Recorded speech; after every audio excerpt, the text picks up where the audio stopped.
Mapagpalang araw po sa ating lahat po mga boss dyan, mga ating mga kaibigan. So ito muli si Doc Arman aka Doc Bolario, ang albularyo ng inyong mga motor. Yan. What?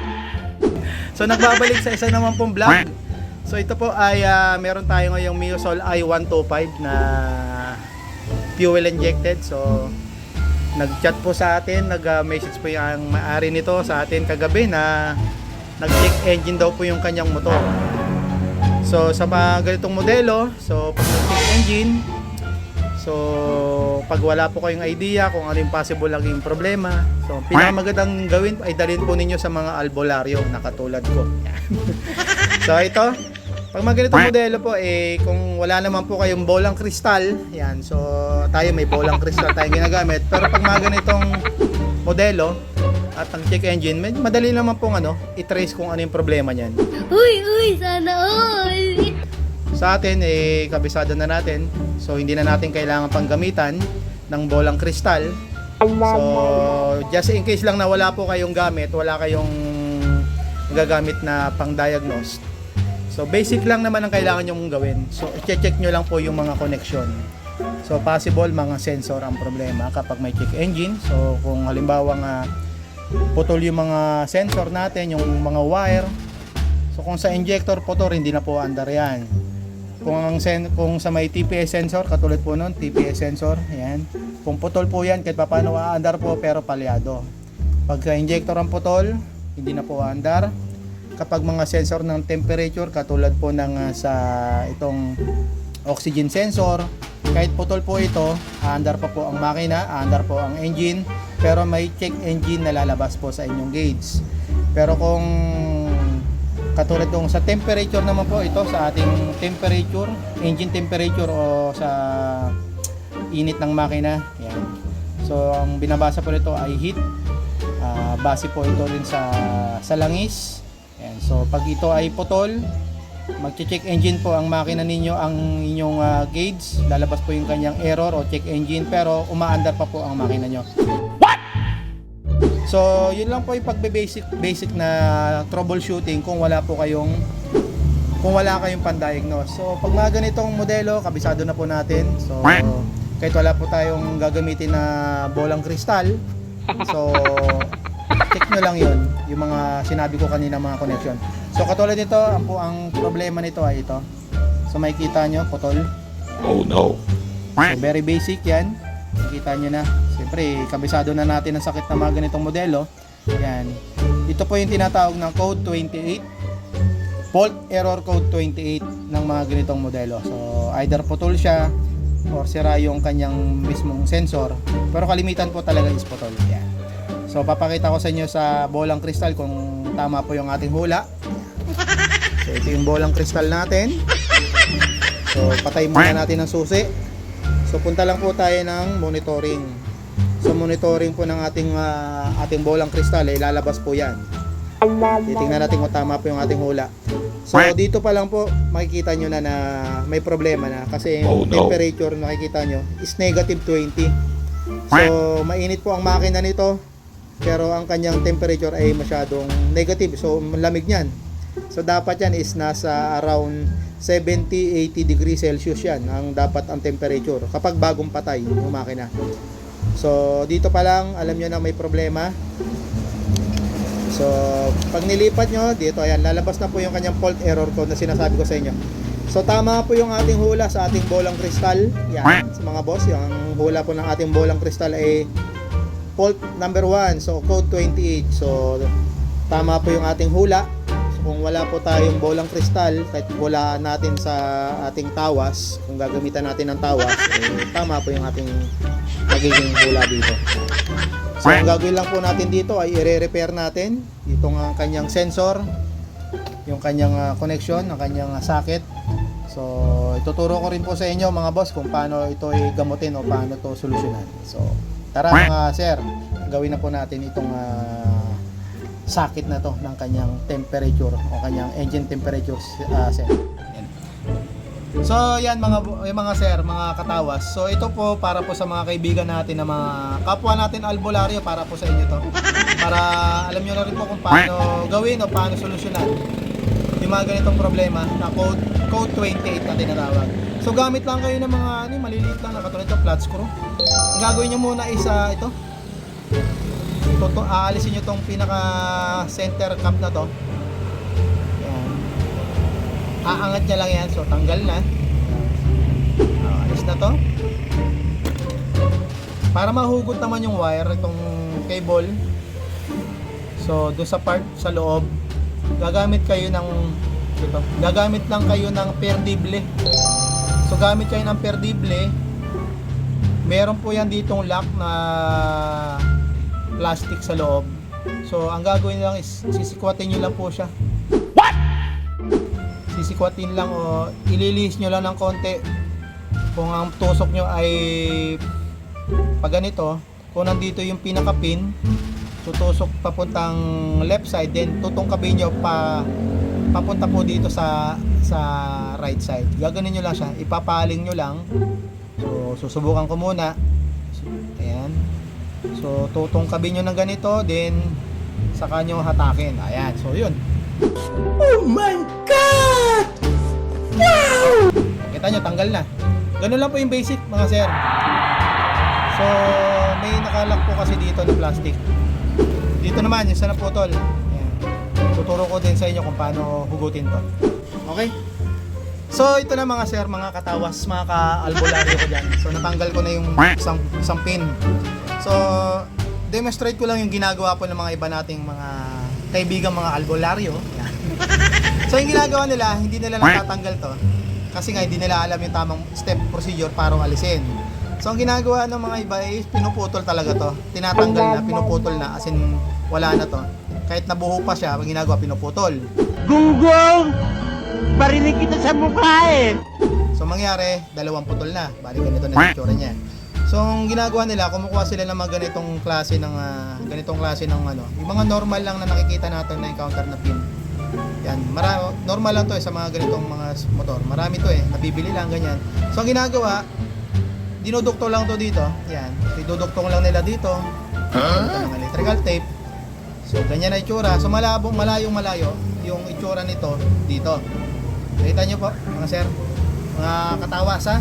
Malayo ang itsura nito dito sa stock. So hindi nyo po pwedeng gamitin ito at isasaksak nyo dito. So hindi po siya magpipit. Ayan, hindi siya papasok. So ito lang talaga yung sakto dito para dito.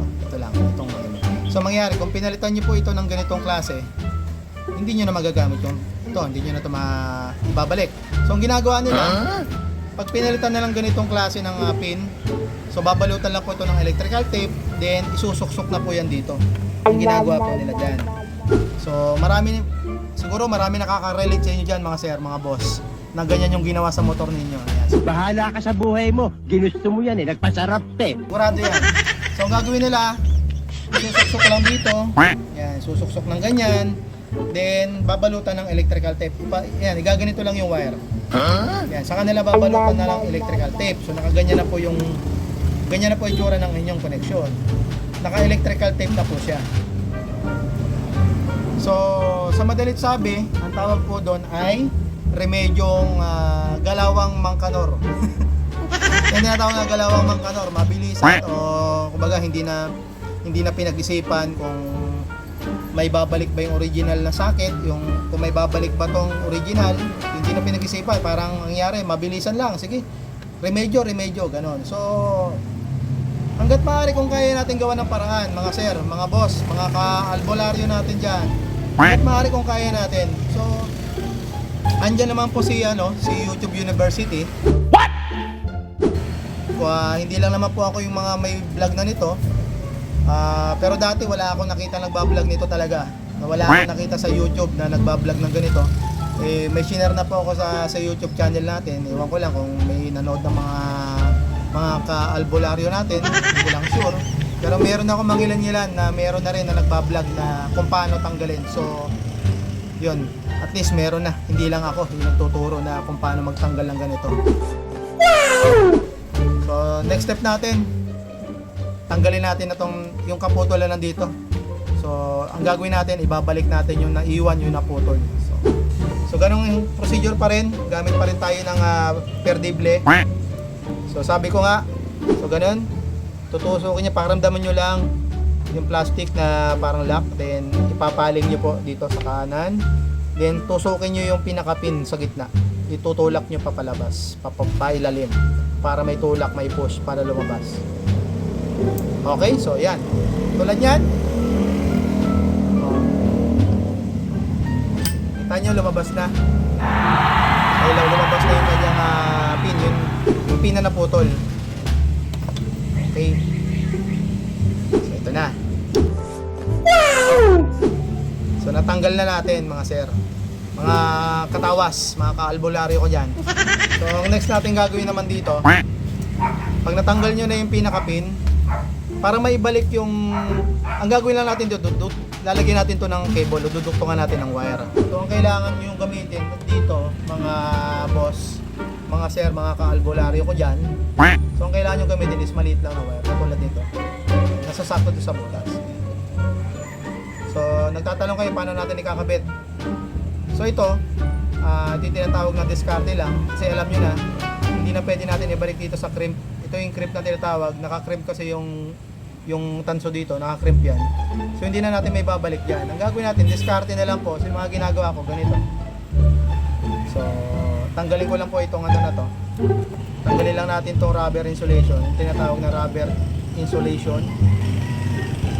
Rubber tube. Di ko alam kung ano talaga tawag dito, basta protection to para hindi pasukan ng tubig, hindi pumasok ng tubig.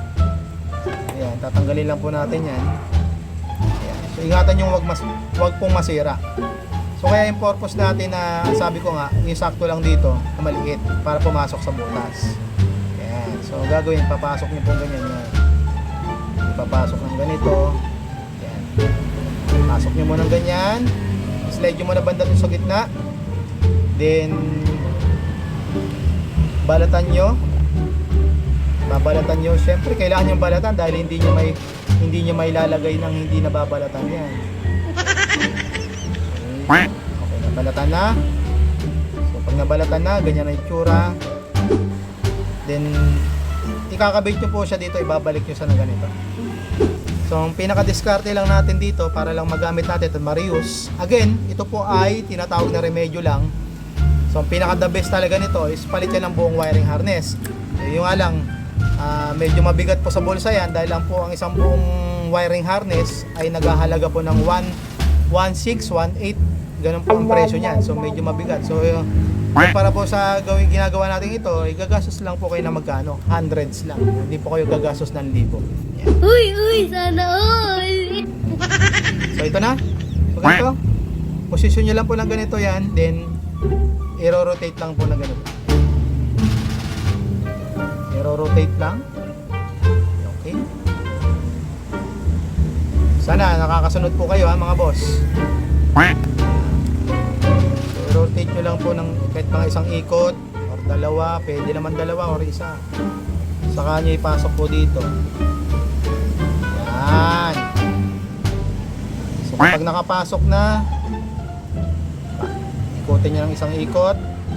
Kahit isa lang. Okay, so check nyo maigi na nakapit siya, na hindi siya maluwag.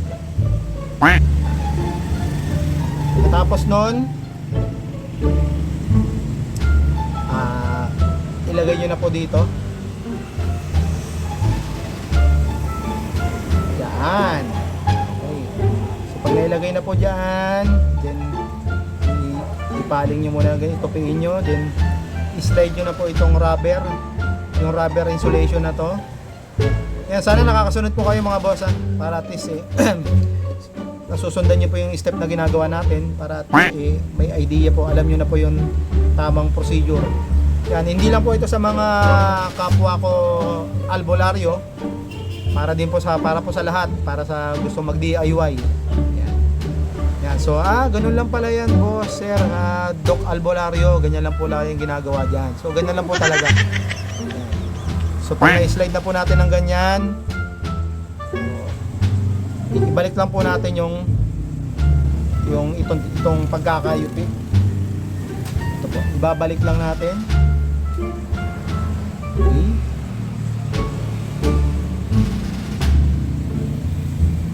depende po sa inyo sir, mga boss, mga ka-albularyo, kung anong gusto nyong trip. Kung gusto nyong hinangin, kung kaya nyong hinangin dito, hinangin nyo. Pero ako, hindi ko na sinubukan. Yan. So, okay na, nakabalik na lahat. Saka po natin ngayon, yung sumobra na tanso, yung copper wire, saka natin siya puputulin. So, gamit lang uli kayo ng gamit lang kayo ng nail cutter. Nail cutter. Nail cutter. Nail, diba? Nail ba? Nail. Sa'yo na. Nabubulol tuloy. Bulol tayo ngayon. Yan. Okay, so ayan na po. So ito na po yung ni-repair natin. Yan. Nakita nyo na paano step natin, paano ayusin. So very basic. Napakasimple. So kung isipin nyo una, paano natin naayusin? So yun lang po. Sinare ko na po sa inyo mga boss, mga ka-albularyo, mga kaibigan natin dyan, mga tropa. Sinare ko na para at least may idea na kayo. So makikita nyo, parehas na sila. So again, parehas na. So ang next na lang natin gagawin is i-connect natin to dito. I-connect natin dito. Pag na-connect na natin, then babalik na natin tong socket. So ito na yung ating final yung ginawa natin. So makikita nyo. Parang wala lang nangyari. Parang may ginawa ba tayo? Parang wala naman. So ayan po yung tamang pagre-repair ng ating connection, ng ating connector sa lalo to sa tinatawag ng code 28. So ano pa bang gagawin natin? Susuk-suk na natin to. So sa pagsusuk-suk, very basic lang. Kahit magkabaliktad kayo dito, walang problema. Pero kung natandaan nyo talaga sa nyo tinanggal kanina, mas maganda. Ako, natandaan ko talaga kanina eh. So dito ko yung isa nila, susuk-suk. So ganun lang. Sabayin na natin yung dalawa para hindi sila mag-away. Sabihin naman bakit hindi mo pinagsabay? Kaya yan. So pag narinig nyo na yung tick, so yun yung, kung narinig nyo yung lumagatik na parang maliit tick na plastic, so yun po yung lock na nasa loob. Kaya po yan, hindi po basa-basa nahuhugot. Kasi meron po yung plastic na lock na nandito, dalawa, kabilaan po. And wag po natin kalilimutan yung ating center cap. Itong ang purpose po ito is ay lock din po yan para hindi po mag-release o hindi matanggal. So push lang. Okay na. Pwede na natin ibalik sa ating connection. Okay, so yan na. So yan na, tapos na natin i-repair po yung kanyang socket connector ng kanyang engine temperature, mga boss. So I hope nasundan nyo kanina. So ang gagawin na lang natin dito, i-check natin sa ating bolang kristal. Kung nawala na yung kanyang code error 28. Kung successful ba yung ginawa natin. So kung natin. Okay, so ayan na. Nakita nyo, number fault 0, fault code 0. So wala na po yung kanyang fault code na 1, fault code 28. So wala na. So yun na po mga boss, mga ka-albularyo natin. So tapos na natin gawin itong motor na Sola i125 na ang problema ay code 28 or yung kanyang temperature sensor. So I hope sana may natutunan kayo dito sa sinare natin vlog na kung paano ayusin itong ganitong mga problema. So very basic lang po para sa atin, pero kung sa mga wala pang idea at hindi pa nila alam kung paano gawin o paano ayusin, so ito po, sana panoorin nyo itong vlog na to. So kung bago lang po kayo dito sa channel natin at napadaan po kayo, at kung napanood nyo yung vlog natin at nakakatulong, kung sa inyo po, para sa inyo po ay nakatulong po itong vlog natin, pa-support po ng vlog natin mga sir ng ating page itong sa Moto House. So palike na lang po tsaka pa-subscribe para po madagdagan naman po yung mga followers natin at para ma-spread natin yung sinishare natin mga vlog na katulad dito upang makatulong din po sa mga iba pong ating mga ka-rider o ating mga kaibigan. So muli, ito si Doc Arma sa Moto House aka Doc Bolario, ang albularyo ng inyong mga motor. So ride safe, salamat sa panonood, God bless, bye bye.